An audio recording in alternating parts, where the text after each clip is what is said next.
ആകാശവാണി നമസ്കാരം. പ്രത്യേക വാർത്താ ബുള്ളറ്റിൻ വായിക്കുന്നത് ബിന്ദു.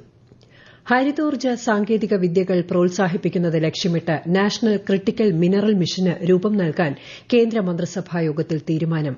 ഇതിനായി 7 വർഷത്തേക്ക് 34,300 കോടി രൂപ അനുവദിക്കുമെന്ന് കേന്ദ്രമന്ത്രി അശ്വിനി വൈഷ്ണവ് അറിയിച്ചു. ധാതു പര്യവേക്ഷണത്തിനുള്ള രാജ്യത്തിന്റെ സാധ്യതകൾ വർദ്ധിപ്പിച്ച് ധാതുക്കളുടെ ഇറക്കുമതി ആശ്രയം കുറയ്ക്കാനാണ് സർക്കാർ പദ്ധതിയിലൂടെ ലക്ഷ്യമിടുന്നത്. ന്യൂഡൽഹിയിലെ വിജയ് ചൌക്കിൽ നടന്ന വർണ്ണാഭമായ ബീറ്റിംഗ് റിട്രീറ്റോടെ 76ാമത് റിപ്പബ്ലിക് ദിനാഘോഷങ്ങൾക്ക് സമാപനം. രാഷ്ട്രപതി ദ്രൌപദി മുർമു ദേശീയ പതാക ഉയർത്തി. ഉപരാഷ്ട്രപതി ജഗ്ദീപ് ധൻകർ, പ്രധാനമന്ത്രി നരേന്ദ്രമോദി, ലോക്സഭാ സ്പീക്കർ ഓം ബിർല, വിവിധ കേന്ദ്രമന്ത്രിമാർ തുടങ്ങിയവർ ചടങ്ങിന് സാക്ഷ്യം വഹിച്ചു. പാർലമെന്റിന്റെ ബജറ്റ് സമ്മേളനത്തിന് മുന്നോടിയായി കേന്ദ്ര സർക്കാർ വിളിച്ച സർവകക്ഷിയോഗം നാളെ ചേരും. മറ്റന്നാളാണ് രാഷ്ട്രപതിയുടെ അഭിസംബോധനയോടെ ബജറ്റ് സമ്മേളനത്തിന് തുടക്കമാകുക. കേന്ദ്ര ധനമന്ത്രി നിർമ്മല സീതാരാമൻ കേന്ദ്ര ബജറ്റ് ശനിയാഴ്ച പാർലമെന്റിൽ അവതരിപ്പിക്കും. വഖഫ് ഭേദഗതി ബിൽ 2024 സംബന്ധിച്ച പാർലമെന്റ് സംയുക്ത സമിതിയുടെ കരട് റിപ്പോർട്ട് അംഗീകരിച്ചു. പ്രതിപക്ഷത്തിന്റെ വിയോജിപ്പോടെയാണ് റിപ്പോർട്ട് അംഗീകരിച്ചത്. ബില്ലുമായി ബന്ധപ്പെട്ട 14 വ്യവസ്ഥകളിൽ കമ്മിറ്റി ഭേദഗതികൾ അംഗീകരിച്ചതായി 31 അംഗ സമിതിയുടെ ചെയർമാൻ ജഗദാംബിക പാൽ പറഞ്ഞു. കമ്മിറ്റിയുടെ റിപ്പോർട്ട് നാളെ ലോക്സഭാ സ്പീക്കർ ഓം ബിർലയ്ക്ക് സമർപ്പിക്കുമെന്നും അദ്ദേഹം കൂട്ടിച്ചേർത്തു. 100ാം വിക്ഷേപണ വിജയ നിറവിൽ ശ്രീഹരിക്കോട്ട. ISROയുടെ ഗതിനിർണ്ണയ ഉപഗ്രഹമായ NVS-02നെ GSLV F-15 റോക്കറ്റ് വിജയകരമായി ഭ്രമണപഥത്തിൽ എത്തിച്ചു. നിർണായകമായ ഈ നേട്ടത്തിൽ ISROയെ പ്രധാനമന്ത്രി നരേന്ദ്രമോദിയും കേന്ദ്രമന്ത്രി ജിതേന്ദ്ര സിംഗും അഭിനന്ദിച്ചു. രാജ്യത്തിനുള്ള കേരളത്തിന്റെ സമ്മാനമാണ് വിഴിഞ്ഞം തുറമുഖമെന്ന് മന്ത്രി VN വാസവൻ. വിഴിഞ്ഞം അന്താരാഷ്ട്ര കോൺക്ലേവിന്റെ സമാപന സമ്മേളനം ഉദ്ഘാടനം ചെയ്യുകയായിരുന്നു അദ്ദേഹം. സുസ്ഥിര വികസനം എന്ന ലക്ഷ്യത്തിലേക്കുള്ള പ്രതിഫലനമാണ് വിഴിഞ്ഞം ടെർമിനലെന്ന് മന്ത്രി വ്യക്തമാക്കി. ജനുവരിയിലെ ഭക്ഷ്യധാന്യങ്ങൾ 2 ദിവസത്തിനകം റേഷൻ കാർഡുടമകൾ കൈപ്പറ്റണമെന്ന് മന്ത്രി GR അനിൽ. ജനുവരിയിലെ വിതരണത്തിന് ആവശ്യമായ ഭക്ഷ്യധാന്യങ്ങൾ എല്ലാ റേഷൻ കടകളിലുമുണ്ട്. റേഷൻ കടകളിൽ സ്റ്റോക്കില്ലെന്നും കടകൾ കാലിയാണെന്നുമുള്ള വാർത്തകൾ വസ്തുതാവിരുദ്ധമാണെന്ന് മന്ത്രി അറിയിച്ചു. മനുഷ്യ വന്യജീവി സംഘർഷം ലഘൂകരിക്കുന്നതിന്റെ ഭാഗമായി വന്യമൃഗങ്ങൾ ജനവാസ മേഖലകളിലെത്തുന്നത് തടയാൻ നടപ്പിലാക്കുന്ന മിഷൻ FFW സമയബന്ധിതമായി പൂർത്തിയാക്കുമെന്ന് മന്ത്രി AK ശശീന്ദ്രൻ. വനം വന്യജീവി സംഘർഷ ലഘൂകരണത്തിന് സാധ്യമായ എല്ലാ കാര്യങ്ങളും സർക്കാർ ചെയ്യുന്നുണ്ട്.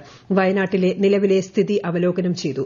വന്യജീവി സംഘർഷ സാധ്യതയുള്ളതായ 63 ഹോട്ട്സ്പോട്ടുകൾ കണ്ടെത്തിയിട്ടുണ്ട്. ഇവിടെ ഡ്രോൺ അടക്കം ഉപയോഗിച്ചുള്ള പരിശോധന തുടരുന്നതായും മന്ത്രി അറിയിച്ചു. നെന്മാറ ഇരട്ടക്കൊലപാതക കേസിലെ പ്രതി ചെന്താമരയെ കോടതി 14 ദിവസത്തേക്ക് റിമാൻഡ് ചെയ്തു. പ്രതിയെ കൂടുതൽ ചോദ്യം ചെയ്യുന്നതിനായി കസ്റ്റഡി അപേക്ഷ നൽകുമെന്ന് പാലക്കാട് SP അജിത് കുമാർ പറഞ്ഞു.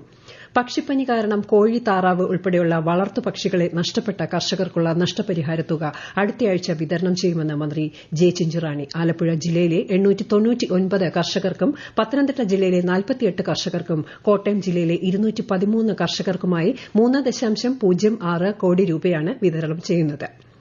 പ്രയാഗ്രാജിലെ മഹാകുംഭമേളയ്ക്കിടെ തിക്കിലും തിരക്കിലും പെട്ട് 30 പേർ മരിച്ചതായി മഹാകുംഭ് ചുമതലയുള്ള DIG വൈഭവ് കൃഷ്ണ വാർത്താസമ്മേളനത്തിൽ അറിയിച്ചു. 90 പേർക്ക് പരിക്കേറ്റു. മരിച്ചവരിൽ 25 പേരെ തിരിച്ചറിഞ്ഞിട്ടുണ്ട്. ഇന്ന് പുലർച്ചെ 2 മണിയോടെ ബാരിക്കേഡ് മറികടക്കാൻ ശ്രമിക്കുന്നതിനിടെയാണ് അപകടമുണ്ടായത്. ഉത്തരാഖണ്ഡിൽ നടക്കുന്ന 38ാമത് ദേശീയ ഗെയിംസിൽ കേരളത്തിന്റെ സജിൻ പ്രകാശിന് ഇരട്ട വെങ്കലം. പുരുഷ നീന്തൽ 200 മീറ്റർ ഫ്രീ സ്റ്റൈലിലും 100 മീറ്റർ ബട്ടർഫ്ളൈ ഇനത്തിലുമാണ് സജിൻ പ്രകാശ് വെങ്കലം നേടിയത്. പോയിന്റ് പട്ടികയിൽ 4 സ്വർണവുമായി മണിപ്പൂർ 1ാമതും കർണാടകയും മഹാരാഷ്ട്രയും 2ഉം 3ഉം സ്ഥാനങ്ങളിലുമാണ്. കേരളം 8ാം സ്ഥാനത്താണ്. ISL ഫുട്ബോളിൽ ഇന്നത്തെ മത്സരത്തിൽ നോർത്ത് ഈസ്റ്റ് യുണൈറ്റഡ് ഹൈദരാബാദ് FCയെ നേരിടുന്നു. മത്സരം പകുതി സമയം പിന്നിട്ടപ്പോൾ നോർത്ത് ഈസ്റ്റ് എതിരില്ലാത്ത 2 ഗോളിന് മുന്നിലാണ്. ഗുവാഹത്തിയിലാണ് മത്സരം. രാജ്യത്തെ ഓഹരി വിപണിയിൽ നേട്ടം. സ്വർണ്ണവിലയിൽ റെക്കോർഡ് വർധന. പവന് വില 680 രൂപ വർദ്ധിച്ച് 60,760 രൂപയും ഗ്രാമിന് 7,595 രൂപയുമായി. കേരളത്തിലെ ടെക്സ്റ്റൈൽ കൈത്തറി മേഖലയിൽ കൂടുതൽ നിക്ഷേപം ഉണ്ടാകണമെന്നും അതിന് ആവശ്യമായ സൌകര്യങ്ങളൊരുക്കി സർക്കാർ ഒപ്പമുണ്ടെന്നും മന്ത്രി P രാജീവ്. ടെക്സ്റ്റൈൽ ഹാൻഡ്ലൂം ഉൽപ്പന്നങ്ങളിൽ കാലാനുസൃതമായ മാറ്റങ്ങൾ വരുത്തണമെന്നും മന്ത്രി പറഞ്ഞു. സംസ്ഥാനത്ത് കനത്ത ചൂട് തുടരുന്ന സാഹചര്യത്തിൽ ജനങ്ങൾ ജാഗ്രത പാലിക്കണമെന്ന് ആരോഗ്യമന്ത്രി വീണ ജോർജ്. താപനില ഉയരുന്നത് മൂലമുള്ള ശാരീരിക ബുദ്ധിമുട്ടുകൾ ഒഴിവാക്കാൻ സ്വയം പ്രതിരോധം വളരെ പ്രധാനമാണെന്നും മന്ത്രി പറഞ്ഞു. രക്തസാക്ഷി ദിനത്തോടനുബന്ധിച്ച് മഹാത്മാഗാന്ധിയുടെ ജീവിതത്തെക്കുറിച്ചുള്ള പ്രത്യേക പ്രദർശനം journey of the Mahatma through his own documents നാളെ ന്യൂഡൽഹിയിലെ രാജ്ഘട്ടിലുള്ള നാഷണൽ ഗാന്ധി മ്യൂസിയത്തിൽ ഉദ്ഘാടനം ചെയ്യും.